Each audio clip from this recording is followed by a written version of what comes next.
Thank you for tuning into this video on political society in a country. And each unit that we talk about with very specific countries, we're going to talk about the political culture and what the political society looks like in that country. So it's important to get some basic terms down as we'll talk about them fairly often throughout this class. For example, we will talk about what are called social cleavages. In this case, a cleavage is essentially some way that a country is separated into different groups. So, for example, we have an image of China here, and you can see that ethno-linguistically there are many different groups within China. You have groups that would be considered Tajik, you have groups that would be considered Han Chinese, you have groups that would be considered Tibeto-Burman people. There's a lot of different groups that exist in China, and it can create some potential problems. So understanding the divisions in a population can help us understand some of the political struggles they deal with, some of the government struggles they deal with. Because guess what? Some of the regions with more diverse populations in China are areas that China has difficulty with managing. So they have more resistance in regions where the ethnicity is different and where the language is potentially different as well. Now, there are different types of cleavages we'll look at. There are cleavages that you can have that involve class, so like a different class structure. You're probably most familiar with like the Indian class system, but we could talk about class with like middle class, upper class, lower class. Certainly there could be ethnic cleavages as well. You could deal with countries like the United Kingdom. There are certainly some cultural, ethnic differences between their components. And you could see some religious differences or language differences because of ethnicity.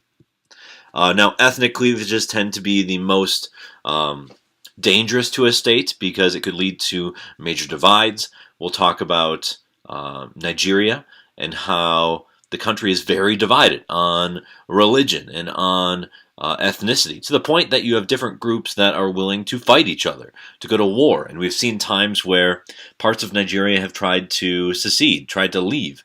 We've seen regions of Nigeria to be harboring terrorism, basically attacking other ethnic and religious groups. So ethnicity and religious cleavages can be a divide that really tears apart a country. Now, certainly you have regional cleavages. You could see that with China. You not only have ethnic cleavages going on, you have different regions that can be labeled differently. You have different types of jobs in different regions, different types of money. Look at Russia, for example. A lot of the wealth of Russia is in Western Russia, closer to Europe. A lot of the poverty in Russia is in the middle, in Siberia, in the non-industrialized areas of Russia. Those areas tend to have less jobs, less money, less infrastructure than the western or even the eastern sides of Russia. Now we can look at Nigeria as a prime example. There are different ethnic groups in different regions. You can see a lot of different ethnicities harshly dividing the Nigerian people. Specifically, 3 dominant ethnic groups that can divide the nation. Now, these ethnic groups also have different languages. So we see the country divided up by language. Can make things very difficult to govern when you have all these different languages in a country. Now, on top of it all, you have different religious beliefs. And within many states in Nigeria, they believe in Sharia law, basically instituting Islamic law onto their state. So Nigeria is divided up into states. It's a federal system, and some of their local power has been developed into Sharia law, which the southern portion of Nigeria is Christian primarily, which can lead to some conflict in trying to govern the whole nation. Because as you can imagine, there are northern representatives that would like to see more Sharia law implemented nationwide, and southern representatives that would disagree. And look at this election results. You can see the divide literally cutting the election in half, to the point that you have the South supporting one political party and the North supporting another political party. Different ethnic groups, different languages, different religious beliefs supporting different candidates. This can tear a country apart. It's a reason why there's a lot of turmoil in Nigeria, and something we're going to have to reflect back on when we get to Nigeria in this class.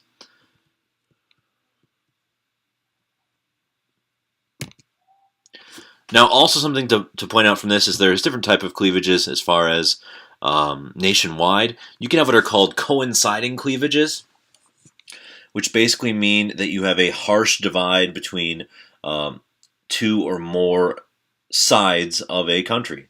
So, for example, Nigeria is a coinciding cleavage situation where you have the north that is Muslim, that is poorer, that is a different ethnicity, different language.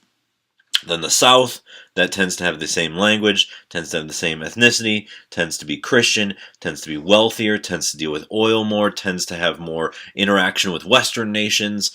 You have a harsh divide between the North and the South. That would be a coinciding cleavage, and it can lead to, once again, more difficulty. Some countries have what are called cross-cutting cleavages. And I think it's best to kind of show you an example of these two entities. A cross-cutting cleavage would be that the population's not harshly divided, but certainly there are groups that are divided in all sorts of different ways.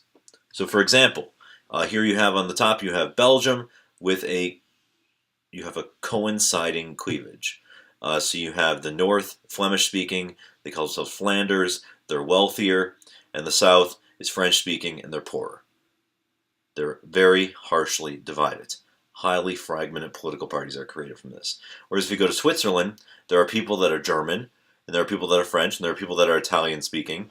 There are people with different dialects. There's mixed religions. There's economic interests in tourism or banking for everyone, which creates more cooperation and less division. So there certainly are cleavages in Switzerland, but there's ways that they are united, and they're different. There are Italians with different dialects. There are Germans with different dialects. There are Italians with the same religion as the Germans that have the same religion, but there are Italians that have different religions from the Germans with different religions. So this cross-cutting actually creates a more well-rounded, stable society than a more fragmented, coinciding cleavage.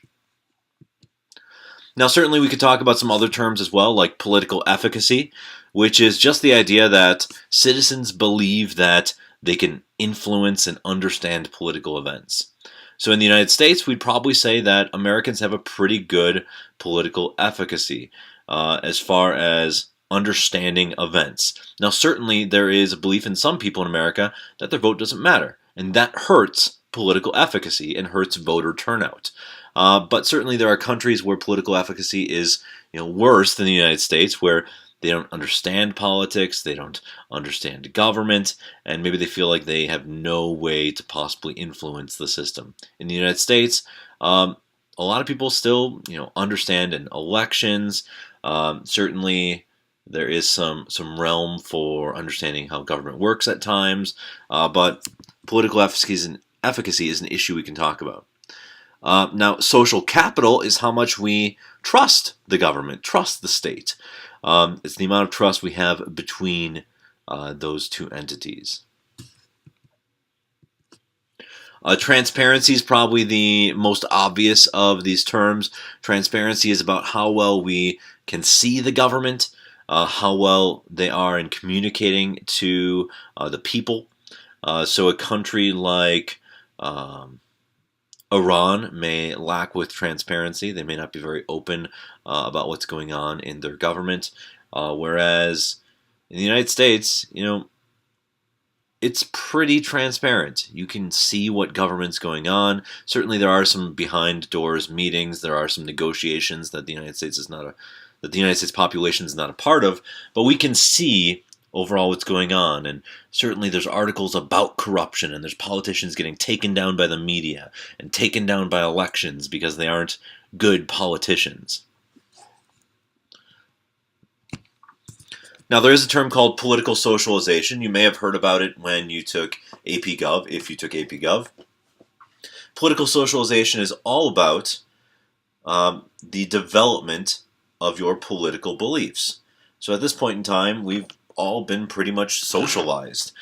You are socialized typically at younger ages by your parents. Listening to them talk about government, listening to them talk about politics leads to influence. So you end up with parents influencing you. You end up with media influencing you. Education is starting to influence you more as you get into high school and into college. Your peers start influencing you more once you go off to college. And then eventually it becomes more your family, your job, your education, and media. They all start influencing you a lot more in your later years.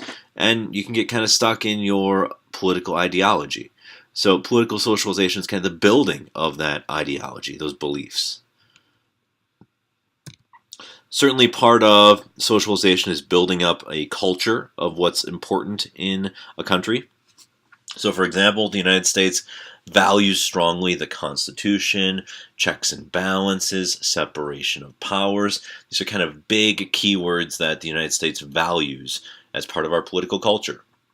We value a free press. We value a freedom of speech. We value those amendments that are establishing some rights and protections. So we see some important things taught to everyone to believe in these things in the United States. Whereas if you weren't in the U.S., you may not necessarily believe in freedom of speech or freedom of religion or freedom of press. You may believe in other things. Of course, there are political values that everyone holds. Those are political ideologies. In the United States, we typically show a spectrum of, more liberal beliefs to more conservative beliefs. And certainly there are extreme people on each end, but most people fall in the more moderate realm, with picking and choosing from each side of beliefs. You can kind of look at charts like this that you might see trying to figure out a good way to identify ideology. Now, not every country uses the same system of ideology. For example, in the United Kingdom, overall, their political parties and their political ideologies are much more liberal than the United States. So you can see some elements of that in their political ideologies. Now, it's also important to talk about participation, the idea that you can be a member of different groups, you can vote, you can join social movements. So we'll talk about different protests and different movements that have existed in some countries, and we can talk about how those countries have, the governments, how they react, because certainly that's an important factor to think about. Now, in authoritarian governments, people are even participating there. They're participating by following orders, by voting occasionally, by obeying laws, paying taxes, sometimes even protesting and getting arrested. Whereas in a democratic government, there's a lot more freedom of voting, of protest, of petition. That type of thing exists more often in a democratic government. Especially in a liberal democracy, you end up with more elements of participation, more options to participate. Now, last thing to really talk about is civil society, the idea that there is, an organized life outside of just the government. Like, you can join clubs in the Marshfield community. You can go take Taekwondo lessons like my son does, or you can join a soccer league, or you can join some social organization to hang out with people like the YMCA, or you can volunteer to help out at the clinic. There's all these different organizations that are most existent in a liberal democracy. You have more options like that. It's not saying they don't exist in an authoritarian regime. They're more controlled in an authoritarian regime. So China certainly has tons of social clubs, tons of civil society. It's just completely controlled.